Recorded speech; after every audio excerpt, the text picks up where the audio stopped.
Hi all. ഇത് നമ്മുടെ റോസയിലെ കമ്പുകളെല്ലാം വെട്ടാന്ന് കരുതി കേട്ടോ. പൂക്കളെല്ലാം പൊഴിഞ്ഞു നിൽക്കുന്നൊരു സ്റ്റേജ്. അപ്പോൾ പിന്നെ കമ്പുകളെല്ലാം വെട്ടാറായി. ഇപ്പോൾ കൈയോടെ വെട്ടിയാൽ നടക്കും, അല്ലെങ്കിൽ പിന്നെ ഞാൻ മടി പിടിച്ചിരിക്കും. അപ്പോൾ ഓർത്തപ്പോൾ തന്നെ അതങ്ങ് ചെയ്തേക്കാവുന്ന. അപ്പോൾ നമ്മൾ ഈ കമ്പ് മുറിച്ച് കൊടുത്താലുള്ള ബെനിഫിറ്റ് എന്താണെന്ന് അറിയാമോ? ഒത്തിരി ചില്ലകൾ വന്നിട്ട് നിറയെ പൂക്കൾ വരും ആ ചില്ലകളിലെല്ലാം. പക്ഷെ നമ്മൾ വെട്ടി കൊടുത്തില്ലെങ്കിൽ ഈ കമ്പ് കോല് പോലെ മുകളിലോട്ട് പോകും, 1-2 പൂക്കൾ മാത്രമേ കിട്ടത്തുള്ളൂ. പക്ഷെ നമ്മൾ വെട്ടി കൊടുക്കൊണ്ട് നമുക്ക് നിറയെ പൂക്കൾ കിട്ടും. എനിക്ക് ആദ്യമൊക്കെ മടിയായിരുന്നു കേട്ടോ. അയ്യോ, ഈ കമ്പ് വെട്ടിയണമല്ലോ എന്നൊക്കെ ഓർക്കുമ്പോൾ അതിലാണേലും പൂക്കൾ കിട്ടും 1-2 എന്ന് മാത്രം. പിന്നെ എനിക്ക് അമ്മയാണേ പറഞ്ഞാൽ ഇങ്ങനെ വെട്ടിയാൽ നിറയെ പൂക്കൾ കിട്ടുമെന്ന്. പിന്നെ എൻ്റെ പണ്ടത്തുള്ള ശീലം കേട്ടോ. ഇങ്ങനെ ചെടികൾ വെട്ടിയാൽ എനിക്ക് ഇങ്ങനെ കമ്പ് കളയാൻ ഭയങ്കര മടിയാണ്. അതിന് നല്ല ഹെൽത്തി ആയിട്ടുള്ള കമ്പുകളൊക്കെ ഞാൻ ചട്ടിയിലോ അല്ലെങ്കിൽ തറയിലോ ഒക്കെ ഇങ്ങനെ കുത്തി വയ്ക്കും. അപ്പോൾ ഇന്നലെ ഇവിടെ നല്ല മഴയും കാറ്റുമായിരുന്നേ. അപ്പോൾ എൻ്റെ എല്ലാ ചെടിയുടെ ഒരു കമ്പ് ഇങ്ങനെ താഴെ വീണ് കിടക്കുമായിരുന്നു.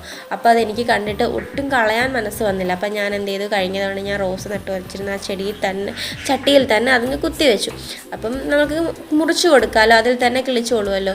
പിന്നെ ഈ ഇലച്ചെടിയുടെ ഉണ്ടല്ലോ, അത് മുകളിലോട്ട് അങ്ങ് പോവുക. അപ്പം ഞാൻ കരുതി ഇപ്പം മഴയൊക്കെ ആയതുകൊണ്ട് അതിൻ്റെ ഒരു തറയിൽ വെച്ച് നോക്കാം, ചിലപ്പോൾ കിളിച്ച് വരുമായിരുന്നെങ്കിൽ നല്ലതായിരുന്നു. കഴിഞ്ഞ ദിവസം അമ്പലത്തിൽ പോയപ്പോൾ കുറച്ച് കട്ടിങ്സ് കിട്ടിയിട്ടുണ്ടായിരുന്നു. അപ്പം ഞാൻ ഓർത്തു അതിൻ്റെ തുമ്പൊക്കെ ഒന്ന് ഡ്രിം ചെയ്ത് നട്ട് വെച്ച് കൊടുക്കാം, മഴയായതുകൊണ്ടാണ് എല്ലാം പ്രതീക്ഷ കിളിക്കുമല്ലോ എന്ന്. അപ്പോൾ എന്തായാലും ഞാൻ എല്ലാം നട്ട് വെച്ചിട്ടുണ്ട്. പിന്നെ നിങ്ങൾക്ക് എൻ്റെ വീഡിയോസ് ഇഷ്ടപ്പെടുവാണെങ്കിൽ പ്ലീസ് ഒന്ന് സബ്സ്ക്രൈബ് ചെയ്ത് സപ്പോർട്ട് ചെയ്യണേ.